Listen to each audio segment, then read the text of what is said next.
마리아 막달레나 아마 신약 성경에서 이 인물만큼 오해를 많이 받는 사람도 없을 거예요. 그쵸? 뭐 대중문화나 오래된 전설 같은 것들 때문에 진짜 모습이 뭔지 신화에 가려져 버린 경우가 많거든요. 그래서 오늘 이 자료들을 가지고 그 허구의 껍질을 한 겹씩 벗겨내면서 역사적인 진실에 한번 다가가 보려고 합니다. 자, 그래서 오늘은 이런 순서로 진행해 볼게요. 먼저 우리가 마리아 막달레나는 이런 사람이지 하고 생각하는 그 이미지부터 좀 짚어보고요. 그리고 제일 유명한 신화 두 개죠. 다빈치 코드랑 죄인 신화. 이게 어디서부터 나온 건지 한번 파헤쳐 볼 겁니다.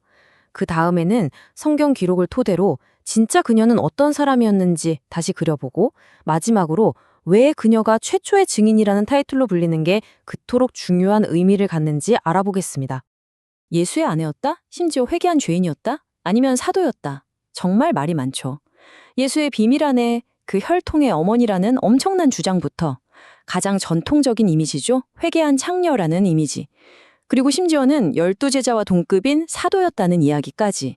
대체 이 중에 진짜 마리아 막달레나는 어떤 모습일까요? 자, 그럼 이 많은 이야기들 중에서 가장 뭐랄까? 현대적이면서도 유명한 묘사부터 시작해 볼까요? 네, 바로 댄 브라운의 소설 다빈치 코드가 만들어낸 그 이미지 말입니다. 이 소설 다들 아시겠지만 주장이 정말 파격적이에요. 마리아 막달레나가 사실 예수의 아내였고 십자가 사건 때 임신한 상태였다는 거죠. 그래서 프랑스로 도망쳐서 후손을 낳았고 바로 이 신성한 혈통이야말로 교회가 숨겨온 진짜 성배다라는 이야기입니다. 와, 정말 영화 같은 설정이죠. 자, 그런데 역사학자들은 이걸 어떻게 볼까요? 자료에 따르면 평가는 아주 단호합니다. 보시는 것처럼 완전한 날조라는 거죠. 한마디로 역사적 근거가 전혀 없는 소설적 상상이라는 겁니다.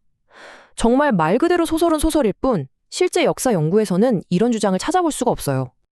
자, 그럼 현대의 신화는 이쯤 하고요. 이번에는 훨씬 더 오래되고 어쩌면 더 뿌리 깊은 오해를 한번 들여다볼게요. 바로 마리아 막달레나가 창녀였다는 그 신화 말입니다. 이 타임라인을 보시면 진짜 재미있는 걸 알 수 있어요. 이 오해가 그냥 막연하게 생긴 게 아니라 명확한 시작점이 있다는 겁니다. 서기 581년 교황 그레고리오 1세가 한 설교에서 마리아 막달레나를 다른 인물들하고 그만 헷갈려버린 거예요. 여기서부터 시작된 거죠. 그런데 이 실수가 무려 거의 1400년 동안이나 이어지다가 1969년에 와서야 가톨릭 교회가 그거 우리 실수였습니다 하고 공식적으로 바로잡습니다. 정말 긴 시간이었죠. 그러니까 핵심은 이거예요. 사람들이 흔히 창녀 신화의 근거라고 생각했던 그 성경 속 이야기는 사실 마리아 막달레나가 아니라 전혀 다른 사람의 이야기였다는 거죠. 그냥 두 인물이 하나로 합쳐지면서 완전히 잘못된 이미지가 더 씌워진 겁니다. 자, 이렇게 큰 신화 두 개를 걷어냈으니까요. 이제 본격적으로 복음서 기록을 바탕으로 진짜 마리아 막달레나는 어떤 사람이었는지 그 그림을 한번 그려보겠습니다. 12번. 이 숫자 12가 바로 4대 복음서에서 마리아 막달레나의 이름이 언급된 횟수입니다. 생각보다 꽤 많죠? 이건 그녀가 결코 그냥 지나가는 엑스트라가 아니었다는 뜻입니다. 성경을 보면요, 그녀는 막달라 출신 마리아라고 불려요. 아마 막달라라는 마을 출신이었겠죠? 그리고 여기서 진짜 중요한 게 나오는데 그녀가 그냥 따라다닌 게 아니라 자신의 소유로, 그러니까 자기 돈으로 예수와 제자들을 재정적으로 후원했던 여성 중 한 명이었다는 거예요. 게다가 기독교의 가장 핵심적인 사건이죠. 예수의 죽음과 부활, 그 현장의 가장 중요한 증인으로 등장합니다. 자, 이렇게 표로 딱 놓고 비교해 보니까 차이가 확 느껴지시죠? 신화 속에서는 회개한 창녀였는데 기록을 보니까 재정적으로 꽤 여유가 있는 후원자였고요. 사회적 외톨이가 아니라 사역의 중심에 있었던 핵심 증인이었던 겁니다. 완전히 다른 사람이죠? 자, 이제 어떻게 보면 오늘 이야기에서 가장 중요하고 또 심오한 지점에 도착했습니다. 바로 마리아 막달레나가 부활의 최초의 증인이라는 사실이 대체 어떤 의미를 갖는지에 대한 이야기입니다. 이건 정말 놀라운 사실인데요. 4개의 복음서 모두가 똑같이 이야기하고 있어요. 기독교 신앙의 알파이자 오메가라고 할 수 있는 예수의 부활을 맨 처음 목격하고 그 소식을 전한 사람들이 바로 마리아 막달레나를 비롯한 여성들이었다는 겁니다. 근데 여기서 우리가 한번 생각해 봐야 할 질문이 있어요. 당시 1세기 사회는 굉장히 가부장적이었거든요. 여성의 증언은 법적으로도 남자보다 효력이 훨씬 떨어진다고 여겨졌는데 대체 왜 복음서는 이렇게나 중요한 사건의 첫 번째 증인으로 여성을 내세웠을까요? 이상하지 않나요? 바로 이 지점에서 이 자료가 아주 흥미로운 관점을 제시합니다. 한번 생각해 보세요. 만약 이 이야기가 누군가를 설득하려고 지어낸 거라면 당연히 그 시대에 더 잘 먹히는 신뢰도 높은 증인을 내세웠겠죠. 바로 남성 말이에요. 그런데 굳이 당시에는 신뢰받지 못했던 여성의 증언을 기록했다? 그게 바로 실제로 일어난 일이었기 때문이라는 거죠. 오히려 그래서 더 진짜 같다는 겁니다. 그리고 이 주장을 뒷받침하는 아주 재미있는 증거가 있어요.